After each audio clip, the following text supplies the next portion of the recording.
బంగారు పండ్లు అనేటువంటి అనుదిన వర్తమాన కార్యక్రమం చూస్తున్న మీ అందరికీ ప్రభువైన యేసుక్రీస్తు వారి శ్రేష్టమైన నామంలో వందనాలు శుభములు తెలియచేసుకుంటూ ఉన్నాను.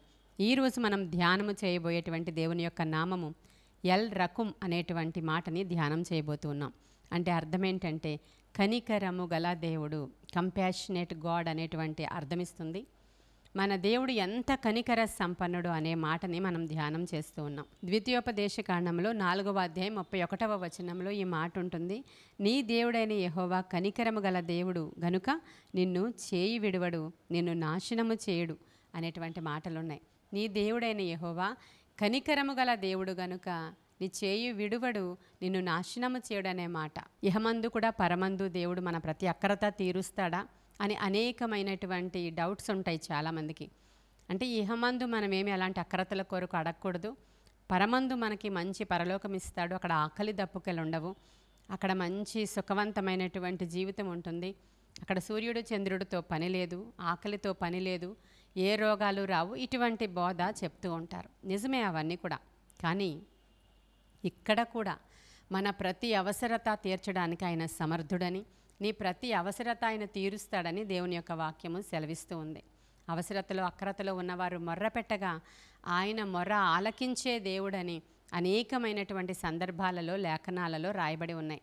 మత్తయి సువార్త 15వ అధ్యాయంలో అక్కడ కొన్ని సంఘటనలు రాయబడి ఉన్నాయి. యేసుక్రీస్తు ప్రభువారి యొక్క మీటింగ్ అయిపోయిన తర్వాత, సువార్త ప్రకటన అయిపోయిన తర్వాత వేల మంది ప్రజలు ఆయన వెంబడిస్తూ ఆయన ఉన్న స్థలానికి వచ్చిన తర్వాత 3 దినాలు వాళ్ళు అక్కడ ఉండిపోయారు. మీటింగ్ అయిపోయిన తర్వాత ఇంటికి వెళ్ళిపోవాలి వాళ్ళు. ఆ సందర్భంలో వారికి తినడానికి ఏమీ లేదు.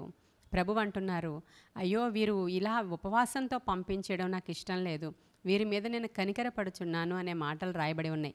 చూడండి, మత్తయి సువార్త 15వ అధ్యాయము 32వ వచనంలో చదువుతున్నాను. అంతటా యేసు తన శిష్యులను పిలిచి, ఈ జనులు నేటికి 3 దినముల నుండి నా యొద్దనున్నారు, వారికి తిననేమియూ లేదు గనుక వారి మీద కనికరపడుచున్నాను.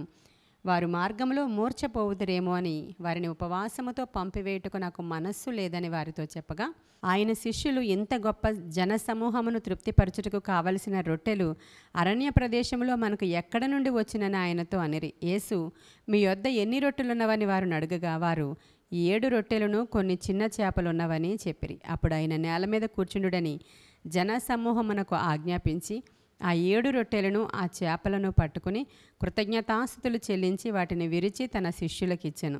శిష్యులు జనసమూహమునకు వడ్డించిరి. వారందరూ తిని తృప్తి పొందిన మీదట మిగిలిన ముక్కలు 7 గంపెళ్ల నిండా ఎత్తిరి. ఇది 5 రొట్టెలు 2 చేపల సందర్భం కాదు. ఇక్కడున్నవి 7 రొట్టెల సందర్భం. ఇది అనేక సందర్భాలలో యేసుక్రీస్తు ప్రభు వారికి ఆహారాన్ని పంచిపెట్టినట్లు, ఉన్నదానినే ఆయన చేతిలోనికి తీసుకొని కృతజ్ఞతాస్తుతులు చెల్లించి అన్ని వేల మందికి ఆహారాన్ని సప్లై చేసినట్లు మనం ఇక్కడ చూస్తున్నాం. ఇక్కడ రాయబడిన మాట నేను చదివాను కదా, ఆయన వారి మీద కనికరపడి అనేటువంటి మాట. మనం ధ్యానము చేస్తున్న అంశం అదే. అది ఎల్ రకుం అనేటువంటి మాట, కనికరము గల దేవుడు. వాళ్ళు మీటింగ్కి వచ్చారు, 3 రోజుల నుంచి అక్కడ ఉన్నారు, వెళ్ళిపోతారు. వాళ్ళకి ఆకలేస్తే ఎక్కడ కావాలంటే అక్కడ కొనుక్కుంటారు వాళ్ళు, లేదంటే వాళ్ళకి అలవాటేనేమో అలా ఉండిపోయారేమో అని అనుకోవడం లేదు ఆయన. ఆకలిగా ఉందని ఎవరైనా అనినప్పుడు అయితే జాగ్రత్తగా వెళ్ళండి, చలి కాచుకోండి, ఆహారం తినండి, ప్రార్థన చేసుకోండి అని చెప్పడం వల్ల ఉపయోగం ఏమీ లేదు. కానీ వారికి ఆహారం పెట్టాలి అని యాకోబు భక్తుడు కూడా తన పత్రికలో చెప్తాడు. అలా యేసుక్రీస్తు ప్రభువారు వారి మీద కనికరపడినట్లుగా ఈరోజు మన ప్రతి అవసరత విషయంలో కూడా మన మీద కనికరపడే దేవుడు. చాలామందికి డౌట్స్ ఉంటాయి, అయ్యో దేవుడు ఈ చిన్న చిన్న అవసరాలు కూడా తీరుస్తాడా? మాకు ఆహారం లేదు, మాకు డబ్బులు లేవు, మాకు పేదరికము, ఇంట్లో ఇన్ని సమస్యలు, దేవుడా దేవుడా అని ఏం పిలుస్తాము, మాకు ఈ సమస్యల నుంచి ముందు విడిపించేటువంటి ఒక మనుష్యుడు కావాలి అని వాళ్ళు కోరుకుంటూ ఉంటారు. యేసుక్రీస్తు ప్రభువారు ప్రతి అవసరత తీర్చడానికి సమర్థుడు. అంత మాత్రమే కాదు, కానీ తండ్రి ఆయన వేడుకున్నప్పుడు తప్పకుండా కనికరముతో నింపబడిన వాడై ప్రతి అవసరత తీరుస్తాడండి. పాల్ యాంగెచ్చో అని ఒక సేవకుడు ఉండేవారు. ఆయన రీసెంట్గా చనిపోయారు. కొన్ని లక్షల మందికి సంఘ కాపరి ఆయన. ఆయన చర్చి పెట్టినప్పుడు 5 మంది మాత్రమే ఆయన సంఘ సభ్యులు ఉండేవారట.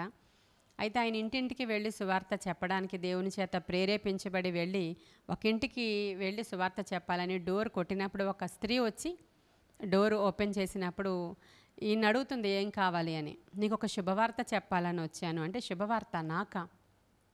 ఏంటో చెప్పు అని అడిగినప్పుడు, యేసుక్రీస్తు ప్రభువారు ఉన్నారు, ఆయన మీకు నిత్య జీవాన్ని ఇస్తాడు, మీకు పరలోకం ఇస్తాడు, మీకు పరలోకం ఉచితంగా ఇస్తాడు, అదే శుభవార్త అన్నాడట. అప్పుడు వెంటనే చాలా కోపం వచ్చిందంట ఆ స్త్రీకి. ఈ పరలోకం అంటే ఏంటి, అసలు దేవుడు ఇచ్చేది ఏంటి, అసలు నిజంగా దేవుడు అనేవాడు ఉంటే మాకు ఇన్ని సమస్యలు ఉంటాయా? నాకు 9 మంది పిల్లలు ఉన్నారు, మా ఇంట్లో కరువు, దరిద్రత, అసలు రోగం అన్నీ మా ఇంట్లోనే ఉన్నాయి. నా భర్త చాలా త్రాగుబోతు, విపరీతమైనటువంటి త్రాగుడు తాగుతాడు, ఏ విధమైన డబ్బులు ఇంటికి తేడు, మేము నరకం ఇక్కడే అనుభవిస్తున్నాము, ఎక్కడో నరకం ఉంది, అక్కడ నుంచి తప్పించి దేవుడు పరలోకం ఇస్తాడని ఈ క్రైస్తవులు అందరూ ఇదే మాట చెప్తుంటారు, అవతలకి పో అని తిట్టిందంట. వెంటనే ఆయన నిజంగా చాలా బాధపడి ఆవిడ చెప్పింది ఏంటో అది వినినప్పుడు ఈయన చెప్పాలనుకున్న సువార్త అంతా మర్చిపోయారంట ఆయన. నిజమే, ఏంటి ఇవన్నీ నిజంగానే ఉన్నాయి, నేను ఇలా చెప్తే అవ్వదని ఇంటికి వెళ్ళి చాలాసేపు ప్రార్థన చేసి చాలాసేపు కనిపెట్టి దేవుని దగ్గర నుంచి ఎంతో ఏదో ఒక రివల్యూషన్ వస్తుందని కనిపెట్టినా ఏ దర్శనము లేదు, ఏమీ మాట్లాడట్లేదు దేవుడు. మరలా మరొక దినాన ఆవిడ దగ్గరికి వెళ్ళాడంట ధైర్యం తెచ్చుకొని. ఈయన్ని చూడగానే ఆ స్త్రీ చాలా తిట్లు తిట్టిందంట. అయినా సరే ఆయన చెప్పాడంట, మీరు మొన్న అడిగారు కదా, నా అవసరతలు తీర్చే వాళ్ళు ఎవరైనా ఉన్నారా? అసలు ఏ మనుష్యుడైనా మా అక్కరలు తీరుస్తాడా? నా భర్తకి త్రాగుడు నుంచి విడిపిస్తాడా? అలా ఎవరూ లేరు, ఎప్పుడో వచ్చే పరలోకం మాకెందుకని తిట్టారు కదా, నాకు ఒక మనుష్యుడు తెలుసు, ఆయన్ని చూపిస్తాను, వస్తారా అని అడిగాడంట. అలాగే వస్తాను పద అయితే అని చెప్తే ఎక్కడికి అలా తీసుకుని వెళుతున్నాడంట. తీసుకుని వెళ్ళి చిన్న మందిరం, ఆయనకి చాలా చిన్నది ఒక గది, అది అసలు చాలా చిన్నది అది. అక్కడికి వెళ్ళినప్పుడు ఆయనే చేతులతో తయారు చేసి ఒక చెక్కతో క్రాస్ పెట్టుకున్నాడంట ఆ గదిలో. ఆ గది అంతే, అది చాలా చిన్న గది. వచ్చిన తర్వాత నీ చర్చ్ ఎక్కడా అని అడిగిందంట. ఇదే నా చర్చ్ అని చెప్పాడంట ఆయన. ఆమె చాలా నవ్వి వెటకారం చేసిందంట. అప్పుడు ఆయన చెప్పాడంట, ప్రతిరోజు తెల్లవారుజామున ఇక్కడ ప్రార్థనలు జరుగుతాయి, మేము యేసును కలుసుకుంటాం, ఆయన వస్తారు, మీరు మొన్న అడిగినటువంటి ప్రతి అవసరతలో ఆయన తీరుస్తాడు, మీకు ఇష్టమైతే రేపటి నుంచి తెల్లవారుజామున వస్తారా, అప్పుడు నేను యేసుని మీరు కనుగొంటారు అని చెప్పాడంట ఆయన. ఆ స్త్రీ ఏం మాట్లాడకుండా వెళ్ళిపోయింది, కానీ మరుసటి రోజు తెల్లవారుజామున వచ్చిందంట అక్కడికి. అలా 3 నెలల కాలం రెగ్యులర్గా ఆవిడ వచ్చిన తర్వాత ప్రార్థన చేస్తున్నారు అందరూ కలిసి. ఈమె యొక్క భర్త యొక్క మార్పు కొరకు ప్రార్థిస్తున్నారు. ఇతను ఇంకా దేవుని దగ్గర కాళ్ళు పట్టుకుని గూజాడుతున్నాడు, అయ్యా ఈ లోకానుసారమైన అవసరతలు తీరిస్తేనే కదా వాళ్ళు నీ వద్దకు వచ్చేది, నమ్మేది, కనికరము చూపమని అడిగాడంట దేవుణ్ణి. 3 నెలల తర్వాత ఆశ్చర్యమైన విధానంలో తన భర్త త్రాగుడు నుంచి బయటకు వచ్చేశాడు. ఆయన సంపాదించడం మొదలుపెట్టాడు, పిల్లల్ని స్కూల్కి పంపించారు, ఒక మంచి ఇల్లును కొనుక్కోవడానికి దేవుడు స్తోమత ఇచ్చారని సజీవ సాక్ష్యాన్ని ఆయన పంచుకున్నారు. ఇది ఎక్కడో దక్షిణ కొరియాలో ఉన్నటువంటి సందర్భమే, కానీ ఇక్కడ కూడా అనేకమైన సందర్భాలు జరిగాయి. ఇలాంటి సాక్ష్యాలు కోట్లలో వేలల్లో ఉన్నాయి. దేవుడు కనికరము చూపేటువంటి దేవుడు. ఒక దినాన ఒక విధవరాలికి ఒకే ఒక కుమారుడు ఉన్నాడు. ఆ కుమారుడు మరణించాడు. ఆమె ఆ పాడె వెంబడి ఆ మనుషులు వెళుతూ ఉంటే కన్నీటితో ఆమె వెళుతూ ఉన్నప్పుడు యేసుక్రీస్తు ప్రభువారు ఆ పట్టణంలో తన శిష్యులతో ప్రవేశిస్తున్నటువంటి సందర్భం మనకి మార్కు సువార్తలో కనబడుతుంది. లూకా సువార్తలో విధవరాలి యొక్క కుమారుడు యొక్క దృష్టాంతం 7వ అధ్యాయంలో కనబడుతుంది.